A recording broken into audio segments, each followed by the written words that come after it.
संक्रमण तत्व। संक्रमण तत्व जिसको इंग्लिश में ट्रांजिशन एलिमेंट्स भी कहते हैं। तो संक्रमण तत्व क्या होते हैं? ऐसे तत्व जिनका इलेक्ट्रॉनिक विन्यास करने पर उनका अंतिम इलेक्ट्रॉन बाह्य कोश के डी कक्षक में भरते हैं, उन्हें डी ब्लॉक के तत्व कहते हैं। यानी ऐसे तत्व जिनका इलेक्ट्रॉनिक विन्यास करने पर उनका अंतिम इलेक्ट्रॉन बाह्य कोश के डी कक्षक में भरते हैं, उन्हें डी ब्लॉक के तत्व कहते हैं। मतलब ऐसे तत्व जिनका इलेक्ट्रॉनिक विन्यास करने पर उनका अंतिम इलेक्ट्रॉन बाह्य कोश के डी कक्षक में भरते हैं, उन्हें डी ब्लॉक के तत्व कहते हैं। डी ब्लॉक के तत्वों को ही संक्रमण तत्व कहते हैं और डी ब्लॉक के तत्व को ही संक्रमण तत्व भी कहते हैं। ठीक, क्योंकि ये एस तथा पी ब्लॉक के मध्य में स्थित होते हैं, यही कारण है कि इन्हें संक्रमण तत्व कहते हैं। डी ब्लॉक के तत्वों को ही संक्रमण तत्व भी कहते हैं। और क्यों कहते हैं? क्योंकि ये एस तथा पी ब्लॉक के मध्य में स्थित होते हैं, यही कारण है कि इन्हें संक्रमण तत्व कहते हैं, यानी डी ब्लॉक के तत्व कहते हैं।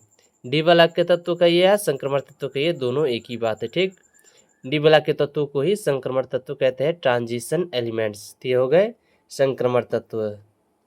ऐसे तत्व जिनका इलेक्ट्रॉनिक विन्यास करने पर उनका अंतिम इलेक्ट्रॉन बाह्य कोश के डी कक्षक में भरते हैं, उन्हें डी ब्लॉक के तत्व कहते हैं। एसपीडीएफ कक्षक होते हैं तो डी कक्षक में भरते हैं, इसलिए उन्हें डी ब्लॉक के तत्व कहते हैं।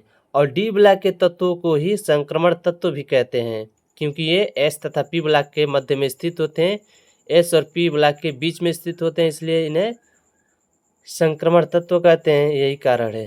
ठीक है, संक्रमण तत्वों का इलेक्ट्रॉनिक विन्यास क्या होता है? तो इसका इलेक्ट्रॉनिक विन्यास होता है NH2 ब्रैकेट में n-1 इंटू डी पर 1 से 10 तक। ठीक, क्योंकि डी कक्षक में 10 इलेक्ट्रॉन भरते हैं, तो वही हो गया NH2, S में 2 भरते हैं तो हो गया NH2 ब्रैकेट में n-1 इंटू डी पर 1 से 10 तक। ठीक, या ब्रैकेट में n-1 इंटू डी पर 1 से 10 तक और NS1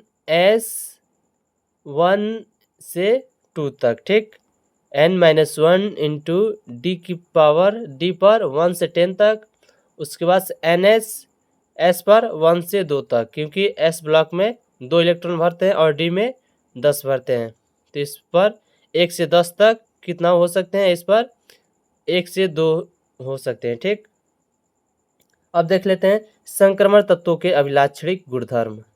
तो संक्रमण तत्वों के अभिलाक्षणिक गुणधर्म क्या होते हैं? पहला है, ये सभी धातु होते हैं। संक्रमण तत्व जो है वो सभी धातु होते हैं, ये अनुचुंबकीय होते हैं। संक्रमण तत्व क्या होते हैं? अनुचुंबकीय होते हैं। इनके आयन तथा यौगिक रंगीन होते हैं। संक्रमण तत्वों के आयन और यौगिक क्या होते हैं? रंगीन होते हैं। ये मिश्र धातु बनाते हैं। संक्रमण तत्व क्या करते हैं? मिश्र धातु बनाते हैं। ये उत्प्रेरक का कार्य करते हैं। संक्रमण तत्व जो है उत्प्रेरक का कार्य भी करते हैं। मतलब ये सभी धातु होते हैं, ये अनुचुंबकीय होते हैं, इनके आयन तथा यौगिक रंगीन होते हैं, ये मिश्र धातु बनाते हैं तथा ये उत्प्रेरक का कार्य भी करते हैं। अगला है, ये परिवर्ती ऑक्सीकरण अवस्था दर्शाते हैं। क्या? ये परिवर्ती ऑक्सीकरण अवस्था दर्शाते हैं। संक्रमण तत्व जो है वे परिवर्ती ऑक्सीकरण अवस्था दर्शाते हैं। सातवां है, इनका गलनांक तथा क्वथनांक उच्च होता है। संक्रमण तत्वों का गलनांक तथा क्वथनांक क्या होता है? उच्च होता है। पारा को छोड़कर सभी धातु होते हैं। ट्रांजिशन एलिमेंट्स में संक्रमण तत्व में जितने होते हैं उनमें पारा को छोड़कर सभी क्या होते हैं? धातु होते हैं।